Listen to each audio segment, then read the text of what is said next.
Welcome to 9+ news. నేను రవిచంద్ర. హైదరాబాద్ గోల్కొండ కోటలో August 15 స్వాతంత్ర దినోత్సవ వేడుకలకు అన్ని ఏర్పాట్లు పూర్తయ్యాయి. సీఎం రేవంత్ రెడ్డి జాతీయ జెండాను ఆవిష్కరించనున్నారు. ఇక రాణి మహల్ లాన్స్లో పరేడ్ కవాతు కూడా నిర్వహించనున్నారు. ఇక కోటను ఇప్పటికే విద్యుత్ దీపాలతో అందంగా అలంకరించారు. ఇండిపెండెన్స్ వేడుకలకు తెలంగాణ ప్రభుత్వం భారీ భద్రతా ఏర్పాట్లు చేసింది. ట్రాఫిక్ ఆంక్షలు, మళ్లింపు చర్యలు కూడా అమలు చేస్తున్నారు.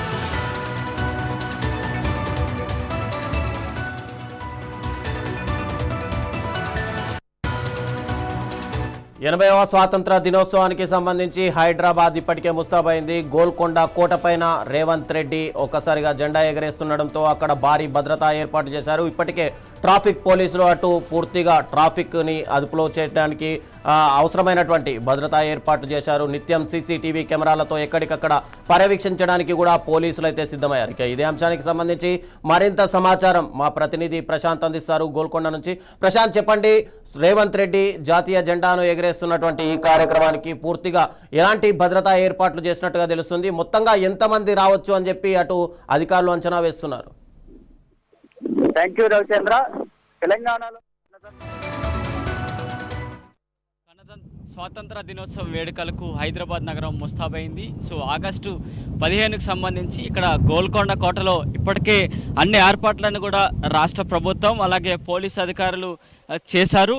ఈ ప్రాంతానికి సంబంధించి మొత్తంగా 1000 మందికి పైగా పోలీస్ అధికారులతో భారీ బందోబస్తును ఏర్పాటు చేశారు. 500 వరకు పోలీసుల బందోబస్తు ఉంటుంది. మిగతా 500లతో ఆక్టోపస్లు, ఇలాగే డాగ్ స్క్వాడ్లు, మిగతా సెక్యూరిటీకి సంబంధించి మిగతా 500 మంది ఉంటారు. మొత్తం 1000 మంది పోలీసుల పహారాలో గోల్కొండ కోట ఇప్పుడు ఉందని చెప్పుకోవాలి. రేపు పెరేడ్లో భాగంగా దాదాపు 3-4 బెటాలియన్స్ ఇక్కడ పెరేడ్ చేసే అవకాశాలు అయితే కనిపిస్తున్నాయి. ముఖ్యంగా ఇక్కడ ఈ పెరేడ్కి సంబంధించి ఇప్పటికే తెలంగాణ పోలీసులు కూడా ప్రాక్టీస్ రిహార్సల్స్ అన్నీ కూడా జరిగాయి.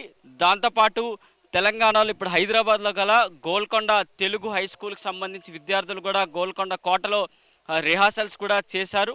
సో మొత్తం రేపు వీరందరి గౌరవార్థం ముఖ్యమంత్రి స్వీకరించబోతున్నారని చెప్పుకోవాలి. రేపు రేవంత్ రెడ్డి జెండా ఆవిష్కరణ చేసిన తర్వాత తెలంగాణ ప్రజలను ఉద్దేశించి ఏ విధంగా మాట్లాడకపోతున్నారు, సో ఏమేమి అంశాలపైన మాట్లాడతారనే దానిపైన తెలంగాణ ప్రజలతో పాటు రాజకీయ విశ్లేషకులందరూ కూడా ఎదురు చూస్తూ ఉన్నారు అని చెప్పుకోవాలి.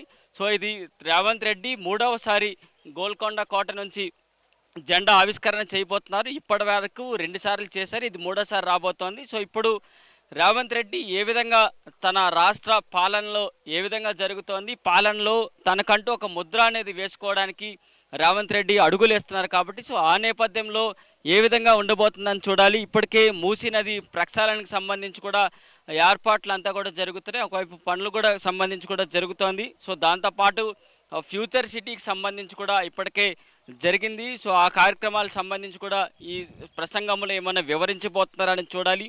సో ఇప్పటికీ తెలంగాణ రాష్ట్ర ప్రజల్ని కోసం రేషన్ కార్డు కావచ్చు, 1,00,000 ఇందిరమ్మ ఇల్లు కావచ్చు, వీటికి సంబంధించి కూడా రాష్ట్రంలో మంత్రులు అలాగే అందరూ కూడా ఈ కార్యక్రమాలకు సంబంధించి చేసుకుంటూ వెళ్తున్నారని చెప్పుకోవాలి. ముఖ్యంగా హైదరాబాద్ నగరానికి సంబంధించి ఇప్పటికే మెట్రో విస్తరణ పనులకు సంబంధించి కూడా ఓల్డ్ సిటీలో ఎవరు చేయకపోయినా ఘనకార్యం నేను చేయబోతున్నానంటూ కూడా ముఖ్యమంత్రి చెప్పే అవకాశాలు ఇప్పటి వరకు ఉన్నాయని చెప్పుకోవాలి. ఎందుకంటే ఆయన చెప్పే అంశాలకు సంబంధించి 2034 వరకు తెలంగాణ రాష్ట్రానికి నేనే ముఖ్యమంత్రిగా ఉండబోతున్నాను, సో ఉంటున్నాను అనేది రేవంత్ రెడ్డి చెప్పకనే చెప్తున్నారు కాబట్టి సో అలాంటి అంశాలన్నీ కూడా స్వాతంత్ర దినోత్సవం వేడుకల్లో ఈ ప్రసంగాల్లో ప్రజలను ఉద్దేశించి మాట్లాడే అవకాశాలు అయితే కనిపిస్తున్నాయి.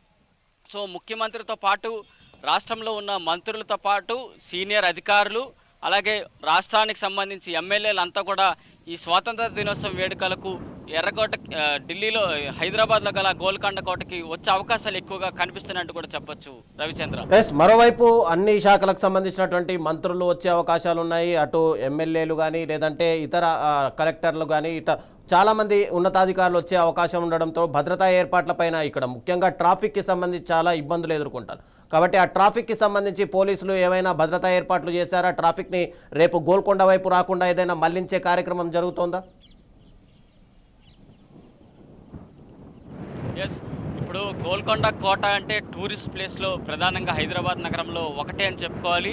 సో ఈ టూరిస్ట్ ప్లేస్కి సంబంధించి కూడా ఇప్పటి వరకు మాత్రం టూరిస్టుల్ని అలౌ చేస్తున్నారు. రేపు ఉదయం నుంచి మధ్యాహ్నం 2-3 వరకు అంటే ఈ స్వాతంత్ర దినోత్సవం వేడుకలు ముగిసేంత వరకు కోటలోకి పర్యాటకులకి అనుమతించే అవకాశం అయితే కనిపించదు. సో ఇటు ఎక్కువగా ఈ ప్రాంతానికి కోటలోకి వచ్చే ఇటు ముఖ్యమంత్రి కాన్వాయ్ కావచ్చు, అలాగే మంత్రుల కాన్వాయ్ కావచ్చు, అలాగే ఎమ్మెల్యేలు మిగతా వారంతా వచ్చే అవకాశాలు ఎక్కువగా ఉన్న నేపథ్యంలో గోల్కొండ కోట పరిసర ప్రాంతాలన్నీ కూడా ట్రాఫిక్ ఆంక్షలు ఏర్పాటైతే చేశారు, దానికి తీసుకొచ్చారు. సో ఇక్కడ ట్రాఫిక్ పోలీస్ అధికారులు అందరూ కూడా ఈ ప్రాంతాన్ని అన్నింటినీ కూడా ముందుగానే ఇటు గోల్కొండ కోటకు రైట్ సైడ్ కొంత మేరకు ట్రాఫిక్ సంబంధించి చూస్తున్నారు. అటు షేక్పేట్ కావచ్చు, ఇటు గచ్చిబౌలి కావచ్చు, ఈ ప్రాంతాల నుంచి ముఖ్యంగా ట్రాఫిక్ వస్తుంది కాబట్టి వారిని ముందుగానే కట్టడి చేసి ఇతర ప్రాంతాలకి రూట్ మళ్లించే కార్యక్రమాలన్నీ కూడా జరుగుతున్నాయని చెప్పుకోవాలి. సో ఇంతమంది అంటే ముఖ్యమంత్రి అలాగే మంత్రులు ఎమ్మెల్యేలు అంతా కూడా ఈ ప్రాంతానికి వస్తున్న నేపథ్యంలో సో ప్రతి సున్నంగా సీసీ కెమెరాలు ఏర్పాటు చేసి ఈ ప్రాంతంలో ఎటువంటి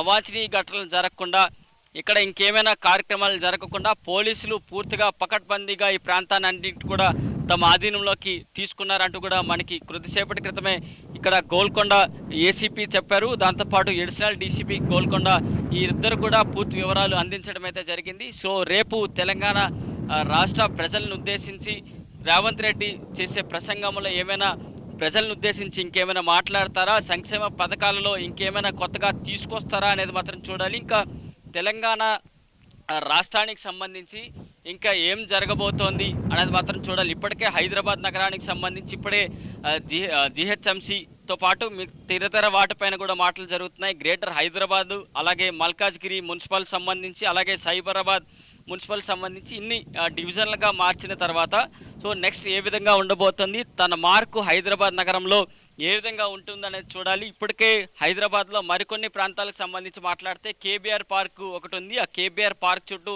7 ఫ్లైఓవర్లు, 7 అండర్ పాస్లు తీసుకొస్తూ నగరాన్ని ఆ ప్రాంతం మొత్తం కూడా కేబీఆర్ పార్క్ చుట్టూ నో సిగ్నల్ జోన్గా చేయాలన్నది రేవంత్ రెడ్డి ఆలోచన. సో అలాంటి అంశాలన్నింటినీ కూడా రేపు ప్రసంగంలో ఏమైనా తీసుకొస్తారా, ప్రజలను ఉద్దేశించి అయినా మాట్లాడతారని చూడాలి. మరి దాంతోపాటు అభివృద్ధిలో భాగంగా ముందడుగులు పడుతున్న ఈ తెలంగాణలో మరింకా ఏమైనా విద్యాశాఖకు సంబంధించి ఏమైనా మార్పులు రాబోతున్నాయని చూడాలి. ఎందుకంటే జెన్జీకి సంబంధించి ముఖ్యమంత్రి కొన్ని సందర్భాల్లో మాట్లాడారు. ఇప్పుడే కొద్ది రోజుల క్రితం ఢిల్లీలో జరిగిన అల్లర్లన్నీ కూడా మనం చూస్తూనే ఉన్నాం. సో అలాంటి నేపథ్యంలో కేంద్ర మంత్రి విద్యాశాఖగా రాజీనామా చేశారు కాబట్టి సో ఆ విద్యాశాఖను ఇంకేమైనా జెన్జీ రూపంలో నూతనంగా గెలిచిన ఎమ్మెల్యేలకు ఏమైనా ఇచ్చే అవకాశాలు ఉన్నాయా, అలాంటిది ఈ క్యాబినెట్లో కావచ్చు మిగతా అంశాలపైన ఏమైనా మాట్లాడుతూ రేవంత్ రెడ్డి వచ్చే అవకాశాలు ఏమైనా ఉన్నాయనే దానిపైన రేపటికి ఒక క్లారిటీ వచ్చే అవకాశాలు ముఖ్యంగా కనిపిస్తున్నాయని కూడా చెప్పొచ్చు రవిచంద్ర. Thank you Prashanth.